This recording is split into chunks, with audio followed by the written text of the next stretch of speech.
विकास करा है, जैसे महाकाल लोक की अपार सफलता के बाद अब 13 प्रमुख स्थान ओंकारेश्वर, ओरछा, मेयर आदि भी हम विकसित करने जा रहे हैं। हमारे सब अतिथि हमारे बीच स्वागत करते। मंचासीन सभी अतिथियों का अभिनंदन, स्वागत। सभी विधायक जी, जिले के अध्यक्ष जी, आपका भी अभिनंदन। संत समाज के चरणों में दंडवत प्रणाम करते। संत समाज के आशीर्वाद से यह सरकार है और हम सब हैं। हम सब आपके प्रति आभार व्यक्त करते हैं। आप सब यहाँ पधारे।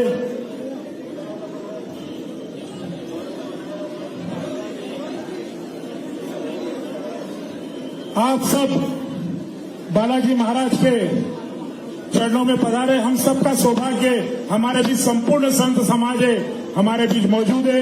हमारे बीच मीडिया के बंधुओं में स्वागत वाले सभी समिति के से निवेदन करूंगा, कृपया शांति से हम सब स्वागत करेंगे।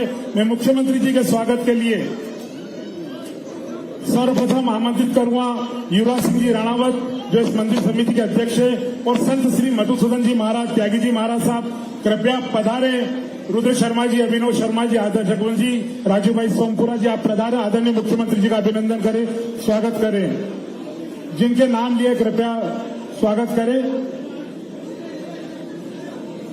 आदरणीय युवराज सिंह जी, परम आदरणीय मधुसूदन जी महाराज साहब और समिति के सदस्य जिनके मैंने नाम लिए, आप सब माननीय मुख्यमंत्री जी का अभिनंदन करें, स्वागत करें।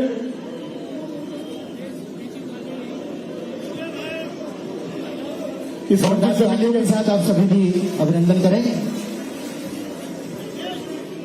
तालियां लगातार बजती रहे। अब मैं रमेश चंद्र जी राठौर साहब से निवेदन करूंगा, अब आए और राज्यपाल महोदय का अभिनंदन, स्वागत करें। कृपया स्वागत कर आगे आते जाए। माननीय युवराज सिंह जी से निवेदन है, स्वागत कराकर आगे करते जाए। राज्यपाल महोदय, माननीय मुख्यमंत्री जी का अभिनंदन, स्वागत हो रहा है। आप सबकी ओर से समिति के अध्यक्ष, समिति संपूर्ण स्वागत कर रही है। आप सबके प्रति समिति कृतज्ञ है। आपने अपना अमूल्य समय समिति को दिया है। आप समय ऐसे हो जाए ताकि सबके फोटो आ जाए। चौहान साहब, रमेश जी, आपके उत्साह का हम अभिनंदन करते हैं। आपका उत्साह निश्चित रूप से प्रदेश के मुखिया हमारे बीच है, हमारे लोकप्रिय राज्यपाल महोदय हमारे बीच है। आपका उत्साह निश्चित रूप से स्वाभाविक बनता ही है। अब मैं रमेश चंद्र जी राठौर से निवेदन करूंगा। इसके पश्चात आदरणीय राज्यपाल महोदय का स्वागत, जिनका स्वागत हो गया कृपया आप पधारें। सुरेंद्र सिंह जी, जिनका स्वागत हो गया कृपया निकाले। मंच आपका अपना संत समाज मंच पर मौजूद है। कृपया युवराज सिंह जी साहब, अशोक जी यादव साहब, आपसे निवेदन है, जिनका स्वागत हो गया। रवि भैया पधारिए प्लीज। राजेश जी, स्वागत हो गया, आइए प्लीज। क्योंकि संत समाज हमारे बीच विद्यमान है। हम सबका उत्साह ठीक है, लेकिन संत समाज है, मंच की गरिमा बनी रहे, मंच का अनुशासन बना रहे, हम सबकी इच्छा है। मैं रमेश सिंह जी राठौर साहब से निवेदन करूंगा कि स्वागत करें। आदरणीय मधुसूदन जी महाराज साहब, आप त्यागी जी महाराज का स्वागत करें। आदरणीय मधुसूदन जी, त्यागी जी महाराज, आप त्यागी जी महाराज का स्वागत करें। आदरणीय स्वागत करें। ओपी गहलोत के स्वागत के, ओपी गहलोत जी के स्वागत के रमेश सिंह जी राठौर स्वागत करें। पंडित श्री दीपक उपाध्याय जी का युवराज सिंह जी स्वागत करें। आदरणीय सुल्तान सिंह जी शेखावत साहब का स्वागत, सरपंच साहब रोल खुर्द करें। स्वागत की बेला को हम यही विराम देते। मैं स्वागत की बेला को हम सब यही विराम देते हैं। अब मैं हम सब के बीच दिनेश जी जैन साहब का स्वागत समिति के सदस्य आदरणीय रमेश जी करें।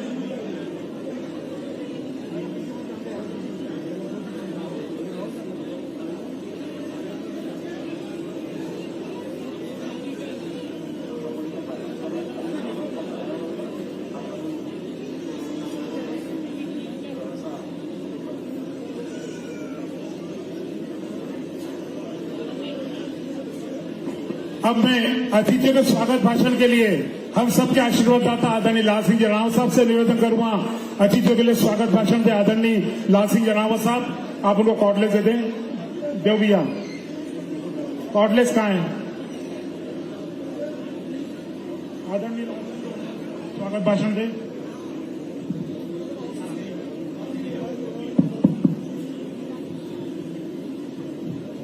आज बालाजी धाम में हमारे छोटे से आग्रह पर मुख्य अतिथि के रूप में इस प्रदेश के गौरव माननीय मुख्यमंत्री मोहन जी यादव, कर्नाटक के राज्यपाल, महामहिम और इस संस्था के संरक्षक आज हमारे बीच में विराजमान है, आशीर्वाद देने बता रहे हैं। साथ में सांसद जी, जिले के हमारे सभी सम्मानीय विधायक, महापौर, जिला पंचायत की अध्यक्ष, हमारे संगठन के मंडल जिला अध्यक्ष भाई राजा जी और यहाँ जो देलनपुर बालाजी समिति के सभी सदस्यगण, आज बहुत बड़ी संख्या में सभी माताएं, बहनें और आशीर्वाद दाता यहाँ विराजमान है। मैं सर्वप्रथम आज जो बालाजी मंदिर जो बहुत छोटे रूप में, एक मूर्ति के रूप, छोटे से मंदिर के रूप में था, उसके बाद एक मंदिर का निर्माण हुआ, लेकिन वो पानी बहुत टपकता था, पूरा मंदिर जीर्ण शीर्ण हो गया था। उसके बाद आदरणीय गहलोत जी के संरक्षण में समिति बनाई और उस समिति ने ये 5 करोड़ रुपए की लागत से राम जी का और बालाजी का मंदिर का नाम निर्माण किया और मंदिर में 1 रुपए से लगाकर लाखों तक दान देने वाले और विशेष रूप से हमारे जीतू भैया जितेंद्र जी का भी जो इस संस्था के ट्रस्टी है, उनका भी बहुत सहयोग है। मैं इस अवसर पर ज्यादा समय नहीं लेते हुए एक निवेदन जरूर करूंगा कि आज जो बहुत बहुमूल्य समय निकालकर जो हमारे बीच में मोहन जी यादव पधारे हैं और गवर्नर साहब पधारे, सब माता बहनों से अपील करूंगा, सब आशीर्वाद दाताओं से अपील करूंगा कि दोनों हाथ खड़े कर आज अभिवादन करें, दोनों हाथ खड़े कर माननीय मुख्यमंत्री जी का पुरजोर स्वागत से अभिवादन करें। साथ में मैं एक अनुरोध और करना चाहूंगा। मैं हमारे सांसद जी ने सांसद निधि से 25 लाख रुपए का डोम का निर्माण किया है। मैं इस अवसर पर एक बात और आदरणीय मुख्यमंत्री जी से निवेदन करना चाहूंगा कि आप आने वाले सीएस 2028 में अरबों रुपए खर्च कर आप उज्जैन की कायाकल्प कर बहुत बड़ा विकास की गंगा बहा रहे हो।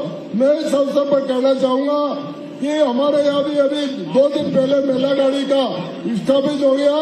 सीएस में आवागमन के लिए हजारों की जनसंख्या यहाँ आसपास के गांव में निवास करती है। ये रोलखुर्द से स्टेशन से लगाकर रोलखुर्द तक जो सड़क मजा टोला में छूटी है या अन्य किसी मत से उसको स्वीकृति प्रदान करे। साथ में एक निवेदन और करना चाहूंगा कि समिति ने लगातार प्रयास कर 5 करोड़ रुपए इकट्ठे कर जन सहयोग से इस मंदिर का निर्माण किया है। साथ में एक अनुरोध और करना चाहूंगा कि गुजरात के सोम ग्रुप और इंदौर के अभिनय जी और उन्होंने सबने ये भव्य मंदिर का निर्माण किया है। मैं उनका भी बहुत बहुत आभारी हूँ। धन्यवाद। जय भारत। धन्यवाद आदरणीय लाल सिंह राव साहब। जापे कृपा राम की हुई, तापे कृपा करे सब कोई। माननीय मुख्यमंत्री जी को बालाजी को बुलाना था, मतदान की तारीख 18 थी। इसी प्रभु की कृपा हुई कि सब निर्विरोध। अब मैं अगले उद्बोधन के लिए हम सबके लोकप्रिय सांसद आदरणीय फिरोजा जी से निवेदन करूंगा, कृपया आप पधारे और आदरणीय फिरोजा जी धर्मसभा को संबोधित करें।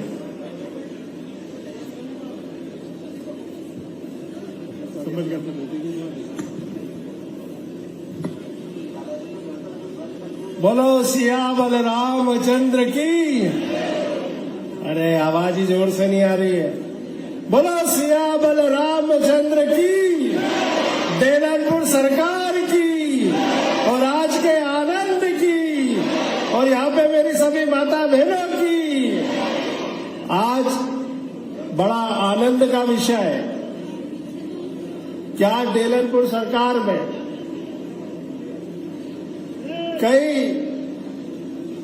निर्माण कार्यों के भूमि पूजन और लोकार्पण यहाँ पे होने जा रहे हैं और जिनके कर कमलों से यह लोकार्पण और भूमि पूजन हो रहे हैं, ऐसे हमारे कर्नाटक के महामहिम श्रीमान थावरचंद जी गहलोत साहब, हमारे मध्य प्रदेश के यशस्वी मुख्यमंत्री श्रीमान मोहन यादव जी, मंचा सिंह हमारे गुरुवर हमारे समस्त जिले के विधायक महापौर आदरणीय अनिल जैन कालूखड़ा जी, डॉक्टर तेज बहादुर सिंह जी, सतीश जी, दिनेश जी बोस और हमारे यशस्वी जिला अध्यक्ष आदरणीय राजेश जी धाकड़, हमारे महापौर आदरणीय मुकेश जी, हमारी जिला पंचायत की अध्यक्ष और सम्मानीय मंच, सामने उपस्थित सभी मेरे माता बहनों, युवा साथियों और प्यारे बेटा बेटियों,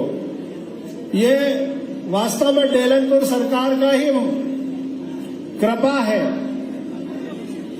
कि यहाँ पे हमेशा कुछ न कुछ कार्यक्रम होते रहते हैं और उसका प्रेरणा स्रोत हमारे माननीय थावर चंद जी, हमारे लाल सिंह जी रणावत साहब, जो भारतीय जनता पार्टी के वरिष्ठ नेता है, ये दोनों यहाँ पे अपनी सेवाएं लगातार वर्षों से दे रहे हैं। परसों ये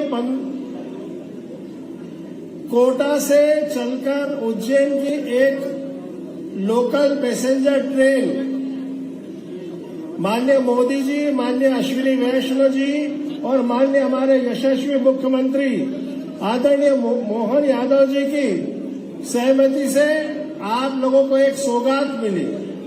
मैं कल माननीय राणावत जी से मिलने गया तो मैंने कहा कि डेलनपुर सरकार में कार्यक्रम है, उसके पहले ही भगवान ने यहाँ पे भगवान के आशीर्वाद से, बजरंगबली की कृपा से और मोदी जी के आशीर्वाद से हमको एक लोकल ट्रेन का यहाँ पे सुविधा मिल गई। लाल सिंह जी काफी दिनों से मांग कर रहे थे कि रोल खुर्द में ट्रेन का स्टॉपेज होना चाहिए, तो वो रोल खुर्द में ट्रेन का स्टॉपेज भी हो गया। अब यहाँ से डेलनपुर आने के लिए, जाने के लिए कहीं से भी आ जाओ, चाहे राजस्थान से आओ, चाहे उज्जैन से आओ, चाहे इंदौर से आओ, ये एक आपको बहुत बड़ी सुविधा हमारे प्रधानमंत्री, हमारे रेल मंत्री और हमारे मुख्यमंत्री ने आपको दी है। अभी मैं माननीय मुख्यमंत्री जी से मांग क्या कर रहा था, बात कर रहा था, तो आपको एक बहुत बड़ी सौगात माननीय मुख्यमंत्री जी के द्वारा पूरे मध्य प्रदेश में दी जा रही है। जो गरीब निम्न वर्ग के लोग, गरीब रेखा के नीचे के लोग, जिनको सरकार ने पट्टे दिए हैं, सरकार उन पट्टों को रजिस्ट्री में बदल रही है, रजिस्ट्री करने जा रही है, ताकि गरीबों को मकान भी मिल सकेंगे और उनको लोन भी मिल सकेगा, वो अपने पक्के मकान में रहेंगे। मैं माननीय मुख्यमंत्री जी का बहुत आभार और धन्यवाद करता हूं कि जिन्होंने इतने निम्न आय वर्ग के लोगों के लिए चिंता पाली। दूसरा, मैंने अभी माननीय मुख्यमंत्री जी से एक बात और कही और बधाई भी दी कि आपने 1 लाख मेट्रिक टन जो है गेहूं खरीदा, लेकिन हमारे कुछ किसान भाई है जिनका पैसा भी उनके खाते में नहीं आया, तो उसको भी जल्दी से जल्दी आप माननीय मोहन जी, माननीय मुख्यमंत्री जी, उस पैसे को भी उनके खाते में डाल दें ताकि उनको भी राहत हो जाए, क्योंकि किसान की आषाढ़ी आ गई है, तो किसान के चेहरे पे चिंता की लकीर है। तो माननीय मुख्यमंत्री जी ने उसका भी आश्वासन दिया है। मैं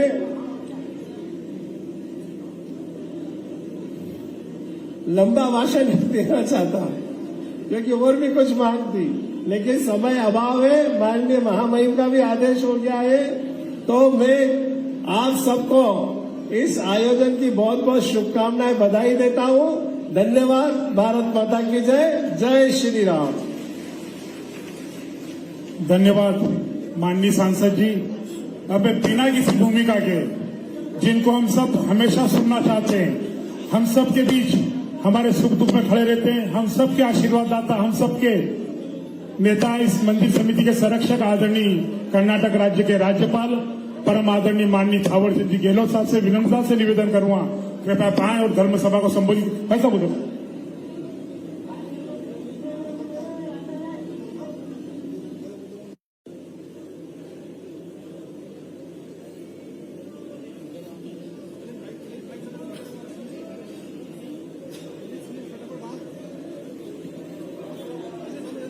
आज के इस आप देख रहे हैं यहाँ जो 6 महीने बाद यहाँ आए होंगे, आज देख रहे होंगे कि इतना परिवर्तन हो गया ये सब बालाजी की कृपा से हुआ है, भगवान श्री कृष्ण की कृपा से हुआ है, राम दरबार की कृपा से हुआ है।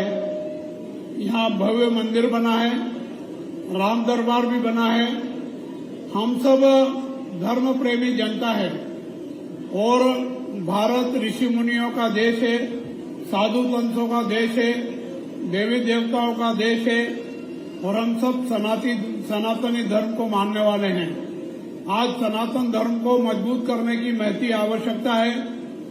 देश और दुनिया के लोग विश्व कल्याण और विश्व शांति के लिए भारत की आध्यात्म पद्धति, धार्मिक संस्कृति, भारतीय धर्म की ओर देख रहे हैं। निश्चित रूप से धर्म को मजबूत करना हमारा कर्तव्य है, संस्कृति को मजबूत करना हमारा कर्तव्य है, भारतीय सभ्यता को मजबूत करना हमारा कर्तव्य है। और जब ये सब होगा तो निश्चित रूप से विश्व कल्याण और विश्व शांति स्थापित हो सकेगी। मैं आज के इस आयोजन समिति के मुख्य अतिथि मुख्यमंत्री आदरणीय मोहन यादव जी को आभार व्यक्त करते हुए बधाई देता हूं, शुभकामनाएं देता हूं कि उन्होंने हम सब के आग्रह को स्वीकार किया और इस कार्यक्रम में आए। आप सब कार्यक्रम के बाद प्रसादी का कार्यक्रम में प्रसाद लेकर के भी जाएं और बालाजी के दर्शन करें, राम दरबार के दर्शन भी करें। इस आयोजन समाप्ति के तुरंत बाद कलश चढ़ाने का काम होगा और ध्वजारोहण का काम होगा। फिर बाद में राम दरबार की आरती होगी और आरती में कुछ प्रमुख लोग पहले जाएंगे, बाकी सब लोग बाद में दर्शन कर पाएंगे। इतनी व्यवस्था बनाए रखने की कृपा करें। आप सबके प्रति आभार व्यक्त करते हुए आपका सहयोग, समर्थन, आशीर्वाद हमेशा मिलता रहे, इसी आशा और विश्वास के साथ मेरी बात को समाप्त करता हूं। बोलो जय जय सिया राम, जय जय सिया राम। बालाजी डेलनपुर हनुमान जी की जय। धन्यवाद। धन्यवाद माननीय गहलोत जी। सियापति रामचंद्र भगवान की, बालाजी महाराज की। सांस्कृतिक चेतना के संवादक और सनातन संस्कृति को वैश्विक पटल पर गौरवान्वित करने वाले मध्य प्रदेश के यशस्वी जननायक प्रिय मुख्यमंत्री माननीय मोहन यादव जी से बड़ी विनम्रता से निवेदन करूंगा कि आप आए उस धर्म सभा को संबोधित करें। हम सब के मुख्यमंत्री आदरणीय मोहन यादव जी, आप सब उनका अभिनंदन स्वागत करें और आपके बीच बोलने को आए। हम सब की ओर से माननीय मुख्यमंत्री को धन्यवाद देते हैं कि आपने अपना समय हमारे लिए निकाला। आदरणीय मुख्यमंत्री जी कृपया आप आए और हम सबको इस धर्म सभा को संबोधित करें। आदरणीय मुख्यमंत्री, आप सब कर्तव्य ध्वनि से माननीय मुख्यमंत्री का अभिनंदन करें, स्वागत करें। बोले प्रभु रामचंद्र महाराज की, डेलनपुर वाले हनुमान जी महाराज की, गोपाल कृष्ण भगवान की। आज के इस कार्यक्रम में हमारे बीच विराजमान हम सबके आदरणीय, श्रद्धा के केंद्र और डेलनपुर से वर्षों से जुड़े रहने वाले महामहिम कर्नाटक के राज्यपाल और कई दायित्वों का निर्वहन कर चुके ऐसे श्रद्धेय थावरचंद जी गहलोत साहब, मैं आपको प्रणाम करता हूं, अभिनंदन करता हूं, आपका स्वागत करता हूं। आप भी ताली बजा करके मेरे अपने भावनाओं में अपने भाव को जोड़ने का काम करें।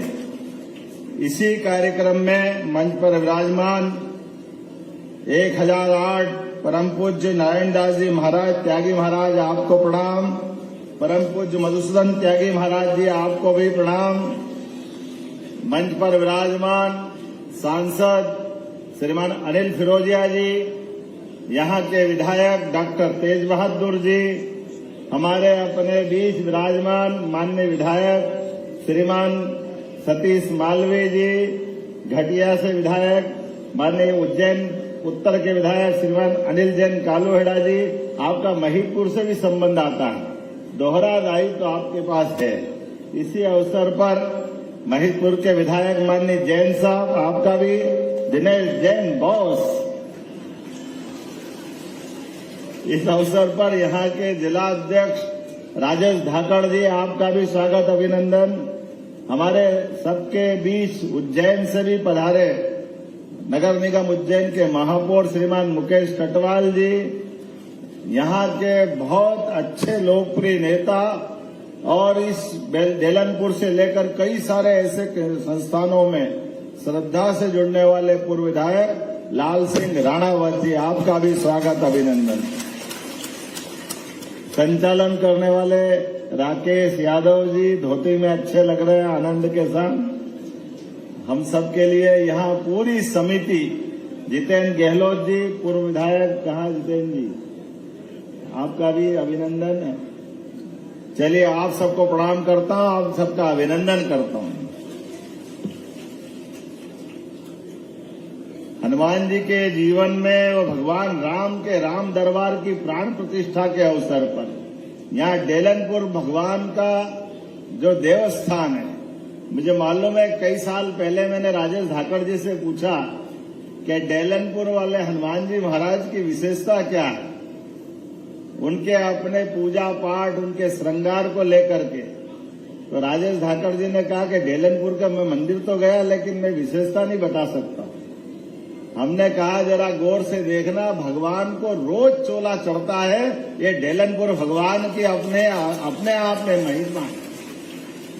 हमारे लिए परमात्मा की कृपा से देवताओं में देवता, वैसे तो भगवान राम का जीवन हर एक व्यक्ति के जीवन में 17 लाख साल हो गए भगवान को, राम को धरती पे अवतरित हुए हुए।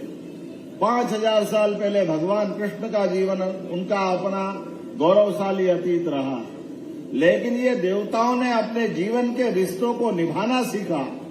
मानवता के मूल्यों के साथ जीवन में किस प्रकार से जीवन जिया जाता है।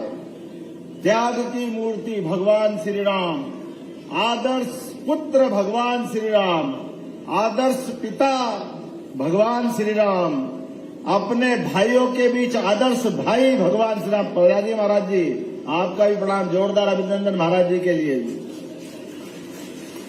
जितने प्रकार से अपन भगवान राम को देखो, उनके जीवन के एक एक रिश्ते को देखो, उनके सगे संबंधियों को देखो, तभी तो हम सबकी इच्छा होती है कि परिवार हो तो भगवान श्री राम जैसा परिवार हो, राम राज्य जैसी सरकार हो हमारे सबके मन में, ये भाव आता है।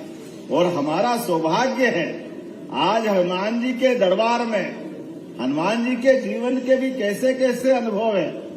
जहां भगवान राम के जीवन में कोई बात की कमी हो, ये हमको भी सबको सीखने लायक है, समझने लायक है। और भगवान हनुमान जी के लिए हनुमान चालीसा तो सब पढ़ते हैं, लेकिन अष्ट सिद्धि नौ रिद्धि के दाता, तो अष्ट सिद्धि कौन कौन सी है सतीश जी? अष्ट सिद्धि कौन कौन सी है?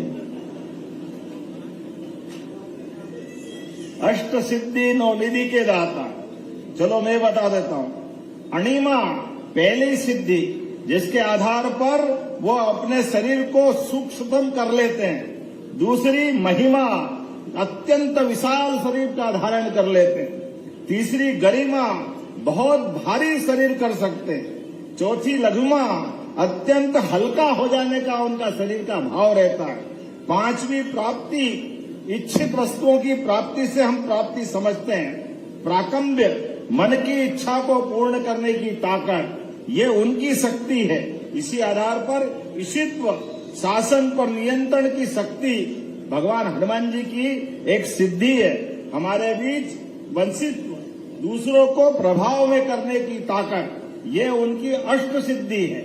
और ऐसी 9 निधि, जो निधियों को अगर लोग समझते हैं तो महापद्म, पद्म, शंख, मकर, कच्छप, मुकुंद, कुंद, नील और आखिरी में खर्च। लेकिन इनको समझने के लिए आज के दौर से अगर देखें तो हमको ध्यान में आएगा अपने जीवन में सभी प्रकार की विनम्रता को धारण करते हुए सुख समृद्धि और शांति के लिए जीवन के पराक्रम पुरुषार्थ के बलबूते पर अपने जीवन के उत्कर्ष के लिए जो व्यक्ति जीवन जीता है, वो जीवन जीने में जो आत्म संयम रखता है, अपने जीवन के लक्ष्य से जीवन के वर्तमान के दायित्वों के साथ साथ परमात्मा से संबंध जोड़ता है।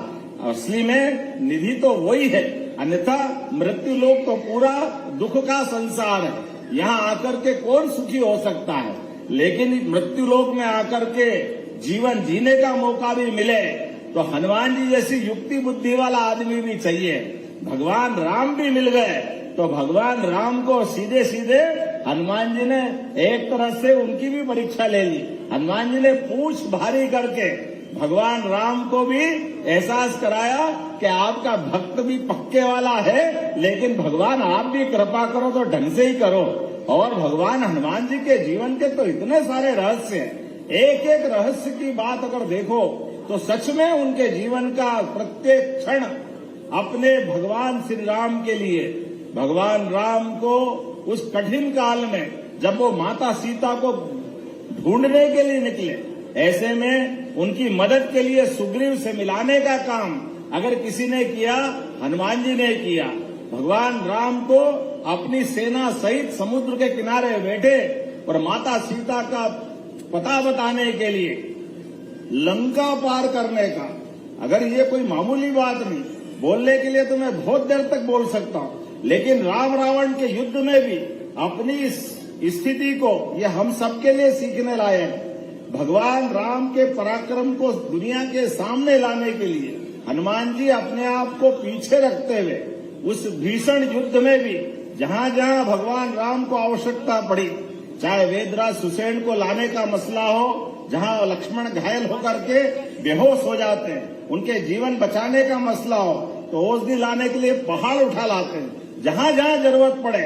और जब भगवान राम ने रावण को मारने के बाद, विजय प्राप्त करने के बाद भगवान को अति शीघ्र अयोध्या पहुंचना था, और ऐसे अयोध्या पहुंचने में वो विमान, आज भी विमान टेक्नोलॉजी के लिए आधुनिक दृष्टि से नई आज टेक्नोलॉजी ऐसी बनी नहीं है कि जो विमान विश्वकर्मा ने भगवान ने बनाया था, उस विमान की विशेषता थी जितने यात्री बिठाओ उतना वो बड़ा हो जाता था, और जितने यात्री के अंदर आ जाए उनको सबको समा लेता था। लेकिन विश्वकर्मा जी ने अपनी बुद्धि से बनाते बनाते एक चीज और जोड़ दी थी। उन्होंने कहा जितने भी बैठेंगे लेकिन एक सीट फिर भी खाली रह जाएगी। अब ये उनने अपने अहंकार को भी पाल लिया। ऐसे में हनुमान जी तो जहां अहंकार उसका अपने आप में, अगर अगला कोई शिकार करने का मौका मिले तो विनम्रता से हनुमान जी ऐसे सारे मसलों का समाधान निकालते हैं। उन्होंने उस विमान में बैठने के बाद जब विश्वकर्मा सहित सब लोगों ने बताया कि ये ऐसा विमान है कि सब लोग बैठ जाए, फिर भी एक सीट खाली, हनुमान जी ने कहा ठीक है देखते हैं। देखने के बाद बैठे, बैठने के बाद विमान उड़ने लगा तो उन्होंने कहा ये विमान का तो प्लानिंग फेल हो गया। बोले क्यों?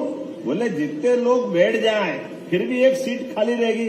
हनुमान जी बुद्धि से अपने आप को खड़ा करके गिनती बराबर कर रहे हैं कि भाई मैं इस विमान में बैठूं कैसे, यहाँ प्रभु राम बैठे। समझ में आने वाली बात तो ये है, तो राम जी के साथ तो मैं बैठ ही नहीं सकता हूँ। और इलाज कर दिया विश्वकर्मा भगवान का कि जितने हैं उतने ही तो ले जा रहे हैं, कहाँ एक सीट खाली है, कोई खाली रहने वाली है क्या? तो ये जो युक्ति बुद्धि से हनुमान जी के जीवन में हम सबको प्रेरणा मिलना चाहिए। इसलिए हम हनुमान चालीसा गाते हैं, अष्ट सिद्धि नवनिधि के दाता, उनके बारे में बात तो करते हैं, लेकिन उनके जीवन की अच्छाइयों को धारण करने के लिए भी हम सबका योगदान रहे। ऐसे में डेलनपुर नामक ये स्थान पर इतना भव्य दिव्य निर्माण कार्य हुआ। जोरदार अभिनंदन करें ताली बजा करके इस धाम के लोकार्पण के लिए, और यशस्वी प्रधानमंत्री के लिए और जोरदार ताली बजाएं नरेंद्र मोदी जी के लिए। पूरे देश के अंदर दुनिया देख रही है हमारे भगवान श्री राम का धाम, वो सब लोगों को उत्तर दे रहा है जिनने भगवान के जन्म स्थान पे अड़ंगे लगाए, कोर्ट कचहरी करने गए, लगातार अटकाते लटकाते भटकाते रहे, लेकिन न्यायालय से निर्णय कराकर माता सरयू के किनारे भगवान श्री राम का धाम क्या आनंद के साथ बना। 500 साल पुराना संघर्ष सफल हुआ, अयोध्या धाम। बोलो जय जय श्री राम। और हमारे लिए और आनंद की बात, भगवान राम ने अयोध्या तो वनवास में त्यागी, लेकिन 11 साल हमारे आपके बीच उस चित्रकूट पर जहाँ गोस्वामी तुलसीदास जी ने कहा, तुलसीदास के चित्रकूट के घाट पर भई संतन की भीड़, तुलसीदास चंदन घिसे तिलक देत रघुवीर। जहाँ भगवान राम स्वयं तिलक देने के लिए 11 साल हमारे बीच गुजारे, तो हमारी सरकार ने भी तय किया अयोध्या के बाद चित्रकूट धाम भी उतने ही आनंद के साथ बना रहा है, उतनी सारी सुविधा जुटा करके चित्रकूट भी अद्भुत करने जा रहा है। 2000 करोड़ से ज्यादा के काम चित्रकूट धाम पे चल रहे हैं। जहां जहां भगवान राम के चरण धरे, ऐसे प्रत्येक स्थान को तीर्थ बनाने जा रहे हैं। केवल भगवान राम के नहीं, भगवान गोपाल कृष्ण के जीवन में भी हमारे बीच भगवान कृष्ण कंस को मारने के बाद सांदीपनी आश्रम में आकर के उनने अपने जीवन में विद्यालय में शिक्षा ग्रहण करी, और शिक्षा भी कैसी शिक्षा हम सब जानते हैं। 64 कला, 14 विद्या, 18 पुराण, 4 वेद, सबके बीच भगवान का अपना जीवित उस समय का साकार रूप, दुनिया का इतिहास है।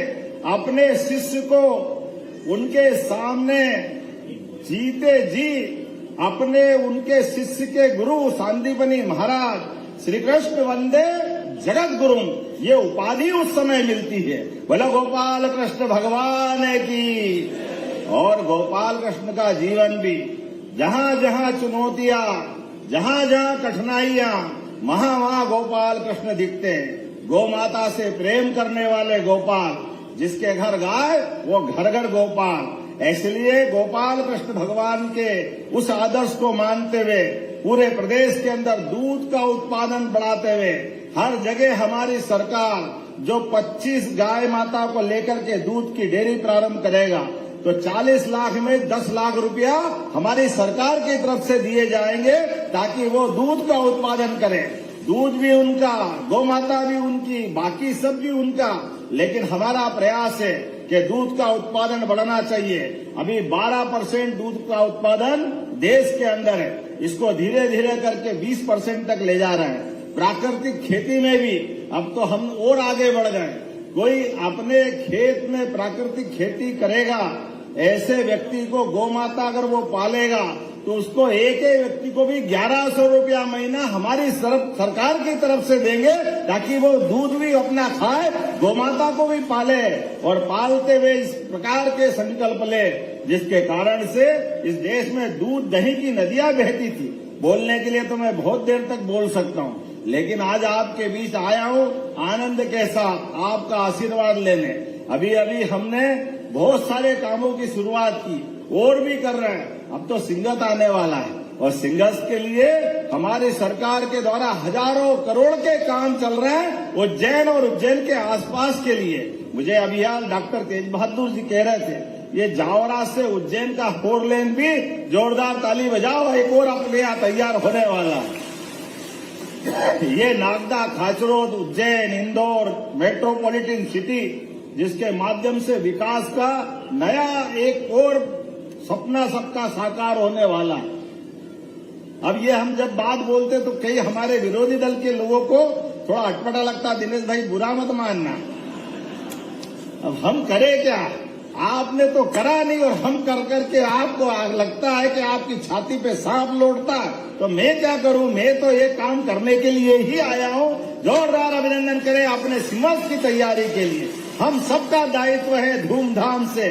सिमस ये मध्य प्रदेश का नहीं, उज्जैन का नहीं, ये देश का भी नहीं, ये दुनिया का सबसे बड़ा मेला है। और जब दुनिया का सबसे बड़ा मेला है, 40 करोड़ से ज्यादा लोग जब आने वाले हैं, तो वहां का प्रबंधन भी उस स्तर का होना चाहिए, जिस स्तर के अपने इस आयोजन के लिए मालवा वालों की धाक भी रहती है और मालवा वालों की साख भी रहती है। मालवा वाले अपने अतिथि संस्कार के लिए जाने जाते हैं, अतिथि सत्कार के लिए जाने जाते हैं। ऐसे में भगवान करेगा धीरे धीरे करके और तेज गति से मध्य प्रदेश बढ़ता जाएगा। आज आपके बीच जब मैं यहाँ लोकार्पण करने आया, तो मुझे बताया सेट तो बन गया, लेकिन फर्श कच्चा है। तो ये फर्श बनाने की भी मैं घोषणा करता हूँ, यहाँ का फर्श भी बनेगा। आपने कहा बाउंड्री वाल की आवश्यकता है, तो यहाँ बाउंड्री वाल बनाने की भी घोषणा करता हूँ। ताली बजाओ तो अच्छे से ही बजाओ, अपने को क्या दिक्कत है। ऐसे में आने वाले समय में पीने के पानी की टंकी भी बना करके इस पूरे क्षेत्र के लिए भी और यहाँ के लिए भी पेयजल का प्रबंधन भी हम करेंगे। अब जब भगवान राम का दरबार बैठा है, जब राम राज्य आता तो राम राज्य को भूखे प्यासे थोड़ी मरते, खूब आनंद के साथ सब आनंद आना चाहिए। तो आने वाले समय में रक्षाबंधन भी आने वाला है, लाडली बहनाएं बैठी है, कौन कौन को लाडली बहनाओं को पैसा मिलता, हाथ खड़े करवाओ। देखो आप जोरदार ताली बजा, आपको प्रणाम करता हूँ। ये हमारी बहनों के प्रति प्रतिबद्धता है। और केवल लाडली बहना नहीं, किसान भाइयों के लिए भी किसान सम्मान निधि किस किस को मिलती, हाथ खड़े करो। आपके बीच में से भी, आपके लिए भी ये साल तो हमने किसान कल्याण वर्ष के रूप में मनाया है। इस किसान कल्याण वर्ष के आधार पर